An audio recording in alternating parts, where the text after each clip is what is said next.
Yeah, I thought what we got done today was a good team effort. I mean, we started slow. We kind of knew we would. I mean, as much as we felt like we were ready to play, we kind of felt like they're going to have a strong push. They had a good push. They played well.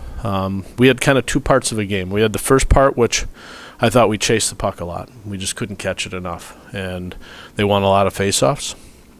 And then the second half of the game, we kind of changed our posture, which we do at times, and then I thought that gave us a little bit of a lift.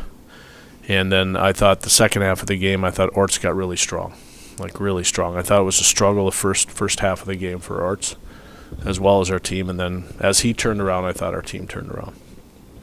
You talk about the change in the second half. Would that account for why the power play suddenly began to produce? Oh well, I think we got our skates underneath us for sure. We got a little confidence, but that confidence came just because of a posture change in how we positioned ourselves defensively. And when we do that, we oftentimes get a pretty good push. That's all I can say. When we change our posture at times, our team is pretty good at adapting to changes, which you have to be in pro hockey. And that enabled us to get our skates underneath us as we got more comfortable with the puck because of our posture change. We had it a little bit more. Hence, we got a little bit better offensively. That's how I saw it for our team, and we got some confidence then as the game wore on. The game winner from someone that we sourced there, Dermot. What can you say about just his performance and then that play?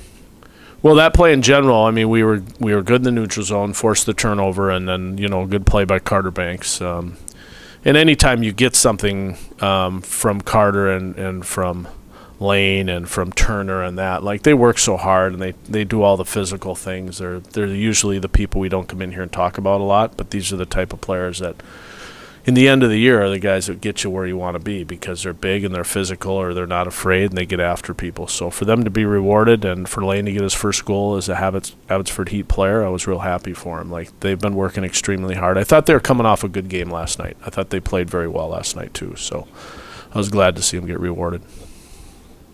Calgary acquired Lane, they obviously didn't have goals in Calgary in mind, but is his offensive side something that you're trying to develop here?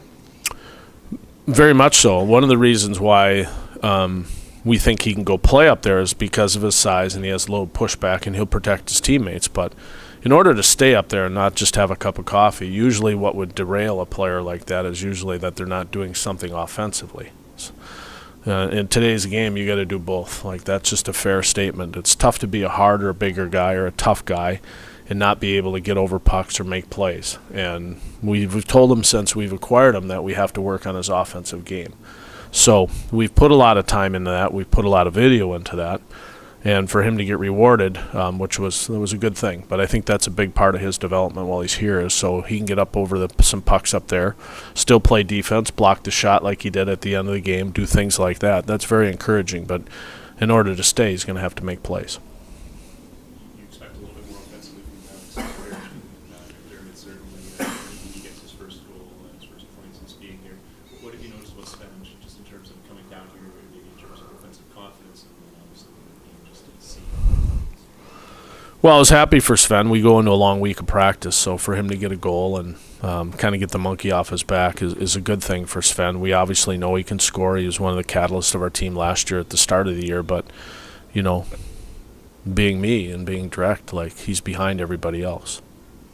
He's behind. He's played a different game, and you come down the American League, it's a little bit more American League hockey's a little bit more of a rat race. It's it's kind of like it's chess, it's simpler up there. It's just a simpler, easier game. And so coming down here and your development as a player, you have to develop hard. You have to get over pucks. You don't know where people are coming from all the time. It's a little bit more chaotic than it is in the NHL. And so he's, in some ways he's behind some of our guys. He just hasn't played the minutes we're giving him. And so he's trying to get all that back into form again. That's going to take some time. And so been happy with him. I'm not disappointed. I just think he's behind in development and some of these other guys. Some other guys get their eyes and are making more plays than Sven right now. But he's also got to understand, and we all understand within the organization, we're trying to develop the hockey player. If he can be a part of our winning formula in certain games and get some points, well, that's a bonus. But in general, we're trying to make him a better hockey player and help his game. And so I think he's coming. But he needs goals to come. How has he dealt with just being obviously? He's dealt with it really well. I think Sven's been a good pro. He's a good man. He's got a great heart. He's a good teammate. He's a joy to coach. I think he's handled it well. How he handles it on his own, that's something different. That's all about maturity. That's why you play in the American Hockey League, is to grow up as much off the ice as you do on the ice. And that part he's going through the process like any player would. But I think, everybody else has kind of went through that process with us and has kind of been just kind of cruising along. As Sven dropped down, now he's kind of going through it for the first time. Everybody else has already been through this, so he's a little behind in that area, but that's part of the process. Hamilton coming in next week, you and that team seem to have all your games go to shootouts. Is that going to be something you're going to be working on in practice this week? We'll address it. I mean, that's Robbie's area. Certainly Robbie will address our shootouts. They've been tight. We've been, tight with Hamilton all my 3 years here while I've been in Abbotsford. It's never a real good situation for us and them. Like, we match up pretty equally, and it's a give and take. They're coming off a good week. I think they might have won all 3 games this week. They took care of Toronto twice, and I think today, last I saw, they were up on Utica. So they're having a good week, and they're a good hockey team. So we'll look forward to that challenge next weekend. Last question. Great. Thanks, Troy. Yep. Thank you.